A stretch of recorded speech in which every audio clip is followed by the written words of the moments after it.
got him!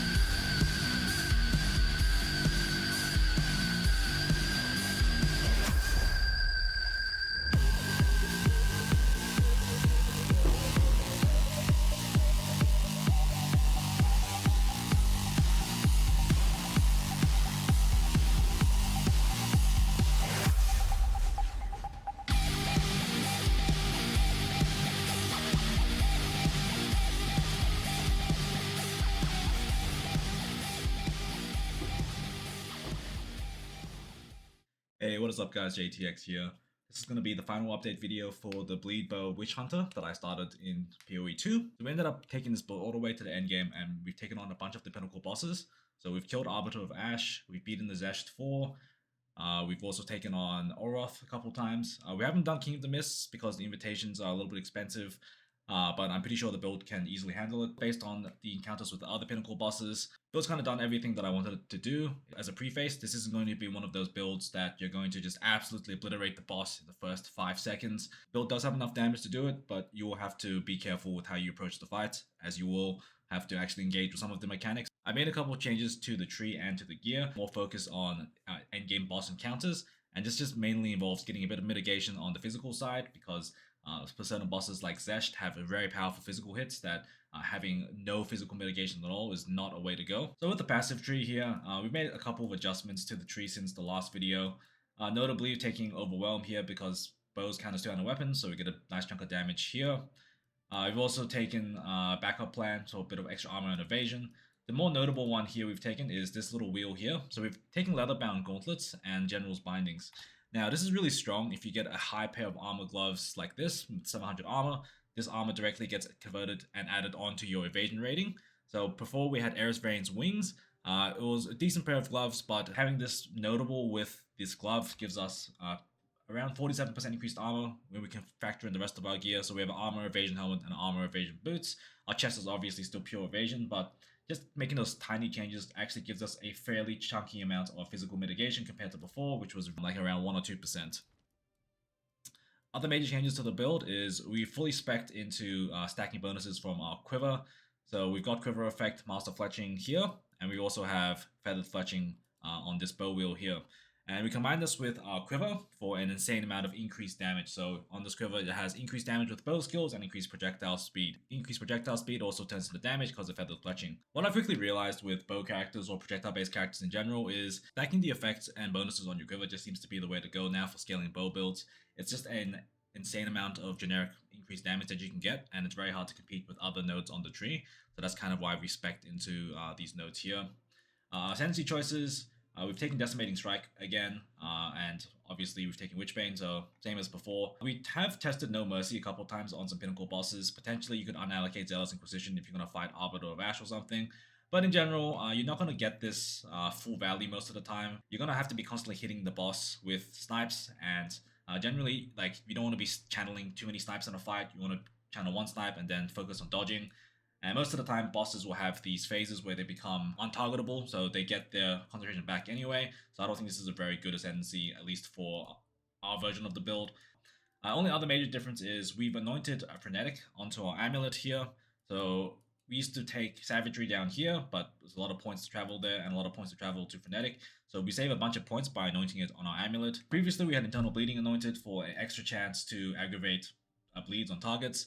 From what I could tell in bossing, that extra chance wasn't really needed. Once we have aggravation just here with Rain of Arrows, we pretty much just drop a Rain of Arrows onto a target, and there's a very high chance that aggravates the bleed on the target. If not, if the target moves itself, they also take the additional damage. So between those two factors combined, I didn't really see the need to invest into any more aggravation chance. So we also dropped this wheel here. In terms of gearing, same as before. I vowed my bow, got extra socket, great, bit more fizz damage. Helmet, armor, evasion hybrid, boots, armor, evasion hybrid. Both of these just go for reses, life, whatever you can fit onto it. Quiver is probably the main one. Going for damage with bow skills, projectile speed is really important if you're going feathered fletching. Anything else you can get on this is a bonus, so projectile skill gem levels, attack speed, even crit damage bonus. Just look for something with additional stats besides the proj speed and the damage with bow skills. Try to go for a serrated quiver with a high chance to cause bleeding, so I have 15% here. This is important because when you scale quiver effect on your tree and also any additional jewels that increase your chance to afflict ailments, The higher this is, the better value you get. So just keep that in mind when you are getting your quiver. Rings are fairly the same, just res, life, fizz damage on rings if possible. Belt, we made our belt worse, we vowed it, and it was a 39-30, now it's a 37-34. So just be careful when you do vow stuff, that one of the outcomes is it divines your item before applying either 20% more, 20% less outcome. Maybe it's good for like very min-roll belts and you want to just try gamble, so you don't want to use divine, you can vow it instead. But yeah, just fun outcome for this build, kind of wrapping it up, so why not just vow the belt for fun? So quick one last thing, guys. As I was recording this video, I saw a post by Neversink on Twitter about this helmet, Miras Uxor. I had no idea this was actually a thing that existed, but this has a really interesting potential for a build like this. The main stat here is increased culling strike threshold. With this helmet, it essentially doubles the culling strike threshold. So normal monsters will get culled at 60% with this helmet. Magic's at 40%, rares at 20%, uniques at 10%, and you can kind of scale this more with Cull the Hordes down here, up to a total of 147% if you're able to roll a max roll on the corruption, because it can go up to 22 or 23%, I believe. So if you have a 147% bonus to your culling strike, things can get pretty ridiculous. You're going to be culling normal enemies at like 74% of their HP, Magic's at 49%, rares at 24%, and uniques at 12%. And you combine that with Decimating Strike, which also does up to 30% of their full life hit. You kind of have a situation where you can literally hit an enemy and you instantly kill them because of how our Culling Strike and Decimating Strike works. It's a really interesting mechanic. I haven't really looked too much into it for this build, but I thought I'd just point it out as a cool little Easter egg, maybe that people could play around with for this build. This hood does seem really, really strong with the Witch Hunter Ascendancy, so potentially something to consider. If you are planning on doing a lot of Pinnacle bossing, might be worth getting a chest like this, Moria Invictus. So I dropped this from my Arbiter fight, and it does give a good chunk of defenses, both armor, evasion, and a bit of energy shield. So if you do want to have a bit of a high hit pool and try avoid getting one shot for certain boss fights, you can swap a chest piece like this in and have a nice chunk of extra HP. So armor is a bit higher, evasion is a little bit lower, but it is a potential swap if you do want a different chest piece for endgame fights. Having a bit of extra HP does help a lot, so it's particularly against fights like Zesht, where Zesht's hands do hit quite hard. So this is also a potential chest swap option if you do want to take on in-game bosses. So for our jewels, we've made a couple changes to what we want on the rolls. Because we are scaling Feathered Fletching now, getting projectile speed and projectile damage is great on jewels, just generic forms of damage everywhere we can. Also try to get chance to inflict ailments as well, because this also affects chance to bleed. Other than that, chance to inflict bleeding on hit on your ruby jewels, just so you can cap out your bleed chance to 100%. Let's talk about my gem links now for actually doing bossing. The main addition we've added here is a Sniper's Mark. Sniper's Mark is really powerful because it gives us a frenzy charge if we hit a crit on a target. So if we mark a target, then we hit it with our snipe. We get a frenzy charge back, which gets doubled to 2 with Profusion at a 50% chance. I believe Profusion right now is a little bit bugged. I don't think it's actually a 50% chance. Anything that goes over the value of like 1% to like anything that pushes the value over pretty much guarantees a second charge. I don't think that's intended at the moment. In the same case that how Combat Frenzy currently works, if you add quality onto this gem, you don't see it in game, but on PoEDB, adding quality gives you a 30% chance to generate an additional charge. But because of how the game actually rounds things up, I believe anything over the value of 1 just rounds up your frenzy charge generation to 2. So if it's like 1.1, so like a 10% chance to generate, we just counts it as 2 for some reason.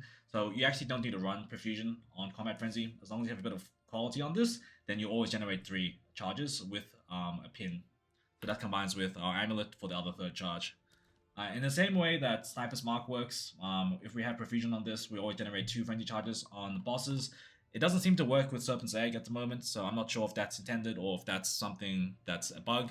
But we generate 2 frenzy charges per shot with Sniper's Mark, and then this is kind of how we ramp up frenzies on a boss. So we Sniper's Mark it a couple times, and then once we have 6 frenzies, ideally, you dump it on the boss. Other than that, our gem links are still very similar. So Perpetual Charge on Spiral Volley, Pin, Lockdown, Inspiration.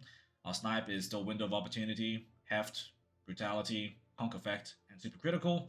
We use Random Arrows as a utility setup to help us aggravate bleeds. So we have Acceleration to make the arrows faster, Life Thief for a bit of Life Leech, Overpower for more stun build-up, and Inevitable Critical. So this just helps Random Arrows crit, which can also proc our Sniper's Mark.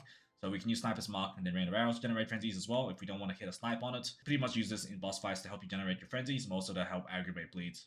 The other really cool change for the build is we've added in a weapon swap for Blink. and this is almost exclusively for the Arbiter fight. One of the phases in the Arbiter fight has you running around trying to get inside circles of or safe zones in circles, and if you get a very bad layout or very bad timing on some of these circles, it's really hard to catch up. So having a blink setup is very useful for us on our weapon swap to let us just kind of catch up to that mechanic. If you do want to run the setup for a blink, yeah, you need a lot of intelligence on your weapon swap, so potentially take all of these as nodes here and grab int. So when you do swap to your blink setup, you have enough intelligence to actually use the blink. It's 178 int requirement, so it's pretty high. So just keep that in mind. When you do a weapon swap, you can assign different passive points. So this is what we've done with our weapon swap. It's purely for dodging and for movement. And then once the phase is over, you just go back to your regular weapon setup. Also, a quick PSA for people playing this build. Make sure you don't have any global sources of chain, pierce, or fork in this build. It's going to mess up your snipe because snipe needs to hit a target for it to actually explode. So if you have chain or pierce, then the arrow will go through a target and not actually have the effect that you want of actually doing the big chunk of damage. So just keep that in mind when you are looking for bows or quivers or any type of gear, that you don't have any global sources of chain or pierce. That could be a really big factor in determining why your snipe might feel like it's missing if you have that in your build. For the skill rotation and boss fights, depending on whether you're entering the boss fight through a map or through just purely the boss fight itself, you may or may not have frenzy charges. If you have frenzy charges entering the fight, pop your sniper's mark on the target, pop your barrage, and then snipe. Will do a massive chunk of damage.